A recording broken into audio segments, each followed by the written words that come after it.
Damage நல்லா இருக்கா? தலை வலிக்குது. தலை வலிக்குதா? நான் வீடியோ ஆன் பண்ணவே இல்லடி. ரொம்ப நடிக்காதடி. சீரியஸா தலை வலிக்குதுமா. சீரியஸாக தலை வலிக்குதா? அதுக்கு என்ன பண்ண? மருந்து வச்சுடவா? ஓல்டு மங்க ரம்ம வாங்கிட்டு வா. அப்படின்னா அதானே, ஏன்னா தெரியாமையே ஒரு ஆள் குடிக்கக்கூடாதுன்னு சொல்கிற பத்தியா? ஏன்னா தெரிஞ்சு கூட குடிக்க வேணும்னு சொன்னா சரி ஓகே பரவாயில்ல. எதுவுமே தெரியாது. விஸ்கி தெரியுமா? அதுவும் தெரியாதா? விஸ்கி தெரியாது, ரம்மு தெரியாது, ஒயின் தெரியுமா? ஒயினும் தெரியாதா? சரியான நாட்டு பீர் தெரியும், குவார்டர் தெரியும், ஃபுல்லு தெரியும். பீர் தெரியும், குவார்டர் தெரியும், ஃபுல்லு தெரியும்.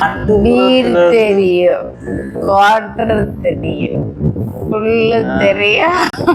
பீர் தெரியும், குவார்டர் தெரியும், என்ன ஃபுல்லு தெரியும். ஆனா விஸ்கி தெரியாது, ரம்மு தெரியாது. அது ஸ்காட்ச் தெரியுமா? ஸ்காட்ச் அப்படிலாம் தெரியாது. அதுவும் தெரியாதா? எங்க அப்பா குவார்டர் அடிக்கிறாரு, எங்க அப்பா குவார்டர் அடிக்கிறாரு, எங்க அப்பா குவார்டர் அடிக்கிறாரு. உங்க அப்பா கோட்டர் அடிக்கிறாரு, உனக்கு கோட்டர் தெரியும். கோட்டர்னா என்ன? பேரே கோட்டர் தானா? பாட்டில மெரூன் கலர்ல இந்த கலர் இருக்கும்.